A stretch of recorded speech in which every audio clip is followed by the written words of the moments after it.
Viele Menschen ärgern sich, dass sie jetzt Masken tragen müssen, dass es eine Maskenpflicht gibt. An manchen Arbeitsstellen muss man stundenlang die Maske tragen und manche sind so verärgert darüber und es stört sie so. Und dann ärgert man sich innerlich und das ist gesundheitlich sicherlich nicht förderlich. Man wird auch gestresst und man stresst andere, wenn man schlecht drauf ist. Unsere heutige Frage ist, wie könnte man etwas Negatives, was für manche Leute jetzt negativ ist, zum Beispiel die Maske für manche Leute, wie könnte man das positiv umwandeln? Kann man sowas machen? Natürlich kann man machen. Ich möchte ein Beispiel geben.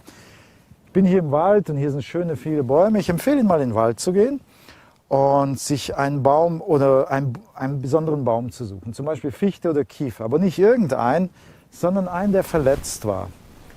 Den was angegriffen hat. Und schauen Sie mal, dieser Baum lässt dann Harze raus. Ja? Also diese Fichte lässt jetzt Harze fließen. Die heilen ihre Wunden.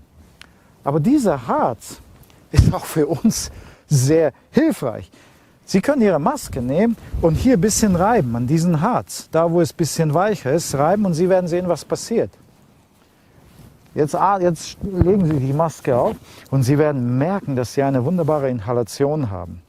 Tatsächlich, das Harz, was wir in Fichten und Tannen finden, beziehungsweise in Kiefern, hat eine ganz besondere Wirkung. Das ist ein Wunderwerk. Ja? Eigentlich gibt es nichts in der Natur, sagen die Forscher, das so antibakteriell, antiviral und fungizid wirkt, also Pilz abtöten. Es ist aber auch wohltuend. Es ist schleimlösend, ja. Die Durchblutung fördert es. Es hält die Stimmung auf. Es ist vitalisierend irgendwie. Es gibt in den letzten Jahren Forschungen, wo man zum Beispiel Fichten oder Zirbenbäume als Schlafzimmer gebaut hat oder nur Schlafbetten. Wissen Sie, was man gemerkt hat? Dass das Herz in der Nacht, wenn ich in so einem Zimmer schlafe, 1 Stunde Arbeit spart. Oder zum Beispiel, man hat in Österreich Klassenzimmer gebaut aus diesen Hölzern. Und die Kinder wurden viel ruhiger. Sie waren nicht mehr so hyperaktiv. Auch der Lehrer hat sie nicht mehr so genervt. Und umgekehrt auch. Das Lernverhalten war viel, viel positiver. Das ist heute bekannt in der Forschung. Aber durch was ist das passiert? Nicht nur durchs Holz, sondern vor allem die Harze. Die Harze haben diese enorme Wirkung.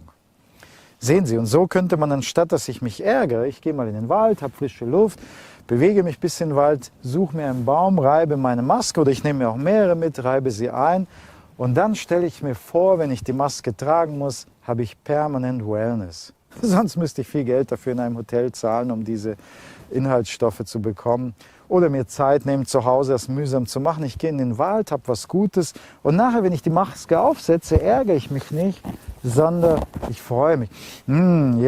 Jetzt kuriere ich mich, jetzt tue ich mir was Gutes für mein Nervensystem, für meine Gesundheit, Prävention gegen Erkältung jetzt in der Winterzeit oder ja, wenn ich erkältet bin, dann hilft es mir auch schleimlösend und hilft meiner Erkältung. Positive Umwandlung.